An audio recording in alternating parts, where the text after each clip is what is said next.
Just like in the first Trump term, lots of women got on long-term birth control or got themselves sterilized. And I'm sure that that trend is going to continue with Trump 2.0. So this article, and there's many other articles reporting on this, threats follow Michigan lawmaker who says she had surgery to remove reproductive organs. A Michigan state lawmaker told a crowd protesting President Trump's early actions this week that she underwent elective surgery to remove her reproductive organs. State Representative Lori Pahutsky's account was cheered by the left-leaning protesters and condemned by right-wing social media accounts. The 36-year-old Democrat said the surgery was a personal decision she had been considering for a few years and was finalized by Trump's election. She wanted to validate the fears other women might have about access to contraception by sharing it. And by sharing it, I'm guessing sharing her story. She told the AP that she has received threats since speaking this week, referring at least one of them to Michigan authorities. The AP reached out to Michigan State Police for comment. I don't fully grasp the level of animosity that people have about this, Pahutsky said. Pohusky told the large crowd gathered in Lansing at the state capitol Wednesday that she chose last month to have a bilateral salpingectomy to remove her fallopian tubes. While abortion is constitutionally protected in Michigan and state lawmakers have bolstered contraceptive access, she said the decision was prompted by doubts that the Trump administration will not target access. Pretty much all of these executive orders have come straight out of Project 2025. And that same document outlines a process for limited access to contraception, she said. After Trump's elections, physicians reported a rise in women seeking both long-term birth control and permanent sterilizations. Trump told a Pittsburgh television station in May that he was open to supporting regulations on contraception, but later walked back his comments, saying that he has never and will never advocate for restricting birth control and other contraceptives. Pohusky said her decision to have the surgery was a conversation she and her husband were having for a couple of years, and she made the appointment for the surgery after the November election. She later considered rescheduling it since it was on a session day, but decided to go through with it after seeing Trump's executive actions. Her decision was criticized by a few high-profile conservative voices on X, including the right-wing influencer account Libs of TikTok and conservative commentator Ben Shapiro. Shapiro quoted a post about her with so many broken people, and Libs of TikTok has since deleted the post on X. These people are kind of strange, the way they have commentary on folks getting sterilized. I'm sure that they just don't want it to catch on that this is an option, because some people are talking bad about her, but then some people are cheering her, saying, yay, more liberals not having babies is a good thing. But I know that they know and understand that as the birth rate plummets, that this is going to impact the country, and especially the way they are chasing out immigrants out of the country. I have a feeling that our birth rate will continue to plummet to hell, but it should, especially the way that they are snatching funding for people left and right and trying to fire people left and right. This country doesn't deserve more babies. More people need to just hold back for a little bit until we figure out what is going on in this country. Anyways, join the conversation. Let me know what you think about this. Don't forget to like, comment, and share. I want to remind us all that I am on team let the birth rate plummet to hell. This country doesn't deserve babies. This country doesn't deserve the sacrifices that women make. So this article from Salon says, Elon Musk war on Head Start childhood education exposes how pro-natalists are really anti-woman. You do not want to give money to women, declared one leader of the movement, to make more babies. Just about everything that they've done so far in this brand new administration, I don't see how any of it is helping the economy, helping put money in people's pockets. Everything seems antagonistic to the American people. Elon Musk's ongoing infiltration-style coup of the federal government continues to cause chaos across the country. As Musk seizes executive powers and rejects all congressional authority, it's increasingly clear that Donald Trump is shaping up to be more of a reality TV host in his return to office than the actual president. Last week, Trump pulled back the across the board freeze on all federal grants and loans, but despite the alleged unfreezing, reports are streaming in from various states that money for a Head Start has disappeared, forcing some centers to close or lay off staff. This is likely the doing of Musk, who has been interfering with the Treasury Department systems that disperse funds and bragging on X that he has dictator like powers to unilaterally destroy programs he doesn't like. The targeting of Head Start, a program that provides early childhood education and support for over 800,000 children, isn't a surprise to those who combed through the Project 2025 handbook. This blueprint for a second term explicitly calls for the elimination of Head Start, hiding behind false claims that the program is somehow bad for children.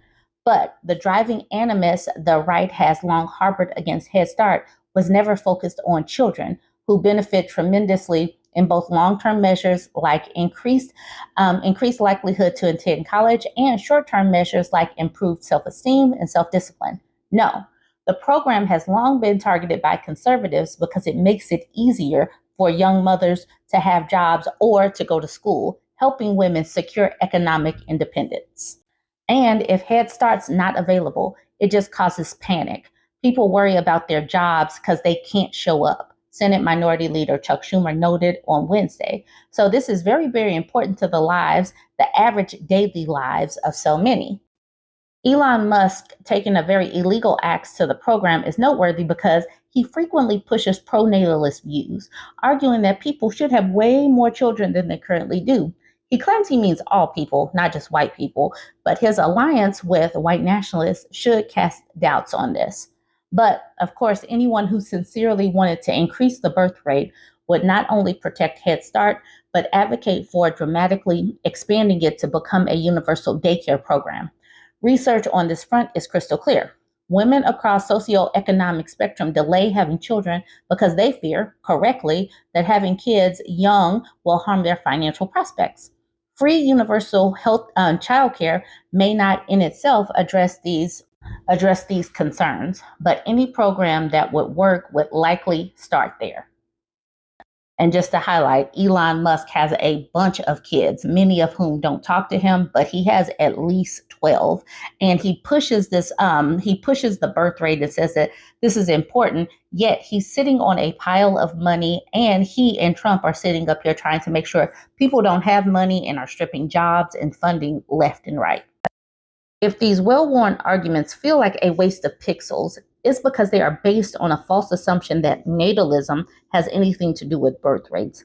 Instead, natalism is a thin disguise for a movement whose real goal is to reinstate race and gender hierarchies that elevate white men above everyone else. That much was made clear during the presidential campaign, which featured an endless number of unearthed comments from now VP J.D. Vance, which showed his natalism was mostly just overt misogyny. He yelled about childless cat ladies and declared women shouldn't be able to leave men who beat them. He actually did say that. He even agreed with a podcast host who argued that the whole purpose of postmenopausal female is to help young mothers so men don't have to bother with bedtimes and diapers. On Tuesday, the Washington Post published the approximately billionth profile of Simone and Malcolm Collins, whose entire existence is built around getting soft. On Tuesday, the Washington Post published the approximately billionth profile of Simone and Malcolm Collins, whose entire existence is built around getting soft media-focused coverage meant to misrepresent the toxicity of their natalist ideology. The two are thin, wear nerdy glasses, and repeatedly swear up and down that they're neither racist nor sexist, which is often enough for credulous audiences to code them as liberal or at least not MAGA.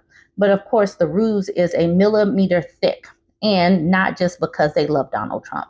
Despite the couple's empty claims to have an egalitarian marriage, they admit that Simone Collins does most of the childcare and housework, with the usual false claims that women are intrinsically better at these tasks.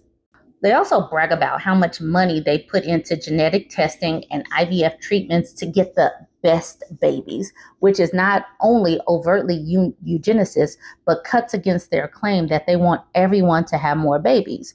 Most people have neither the money nor the time to spend on such nonsense. The post profile overlooked it, but Hope Not Hate dug even deeper and found that the couple has suggested women not be allowed to own property, lambasted programs to reduce racial discrimination in hiring, and falsely suggested IQ scores are dropping in the United States population. As the United States population becomes more racially diverse. The opposite is true, a fact so well documented it has a name, the Flynn effect. You do not want to give money to women, Malcolm Collins declared on one podcast. But what's viscerally weird about the Washington Post article is that they keep imagining Simone's death in childbirth. I'm happy to die in labor, she declared dramatically, an especially weird statement because she delivered all 4 of her children via C-section. Malcolm Collins also fantasizes about his currently pregnant wife's death, seemingly gloating that she's putting her life on the line. They deliberately inject unnecessary physical suffering into her pregnancies, including the use of IVF and incredibly taxing and painful process for the strict purpose of genetic engineering. He even brags about her ability to withstand pain and gore. It's just an amped up version of the same romanticization of female sacrifice that's endemic in conservative circles, where what makes a woman good is how much self-subjugation she can endure.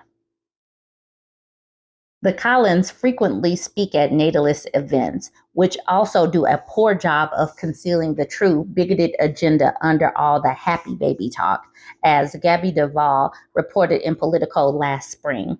This year's NatalCon featured a mostly male audience, many of whom are childless themselves. They speak a big game about creating a culture in which child rearing is paramount, but of course, not for the men who want this change. That women will do most of the work is implicit. Indeed, that's not an unfortunate side effect, but the apparent goal. That was really weird. I did read up on NatalCon, and it was all of these men speakers, very few women. You would think that they would want to bring women along, but no. All right, it says, when it comes down to brass tacks, natalists like Musk seem only interested in raising birth rates in the most inhumane way possible, by force. Musk loves to bleat the lies about how birth control is dangerous, which is an unsubtle pretext to take it away, perhaps by likely Health and Human Services Secretary Robert Kennedy, chosen because he puts MAGA ideology before science. Musk billionaire buddy Peter Thiel has dumped huge amounts of money into spreading scary disinformation about birth control as well. Vance certainly has no ideas for making motherhood a more appealing choice for women, but instead prefers shaming tactics like name calling and lectures on duty. And of course, they've all allied themselves with the same GOP that's passing abortion bans as fast as they can. The other giveaway is that these natalists don't care one whit about the well-being of children after they've served their purpose of sinking a woman's ambitions. That's why Musk is going so hard after Head Start, even though it's demonstrably good for children's health and economic futures, or why Musk and his goon squad are attacking the Department of Education, or why they are allied with an anti-vaccination activist like Kennedy, or why they're trying to shut down U.S. aid, whose programs are critical for allowing women in poorer countries to give birth safely to healthy babies. This utter disregard for what happens to a baby after she's born is also illustrated in the post profile of the Collins. The couple rails against car seat laws and daycare regulations, basic common sense measures that keep children alive and safe. Natalists claim they want more babies for the long-term good of humanity, but that's hard to square with the scorn for any measures that would keep the children alive, much less help them be productive members of society when they're grown. When you pay attention to what they do and not what they say, it's clear that pro-natalists are anything but. It's just an elaborate intellectual rationale for plain old misogyny. So many of Republicans or the GOP or now just MAGA people, so many of the measures that they take seem antagonistic to making life comfortable for anyone. Why anyone with a rational brain would bring a child into this world where the political climate is so antagonistic, where people are losing their jobs left or right, when you're not a white male? Like, why would you do that when the climate where the economy is so unstable, where housing is so unstable, where people can just be fired for simply be existing as a Black woman or a non-white woman in this world? Why would you do that to yourself? Of course, women are going to continue to opt out while everything is so antagonistic and the climate is so unstable for having children or even basic survival yourself as an adult human. Anyways, join the conversation. Let me know what you think about this one. Don't forget to like, comment, and share.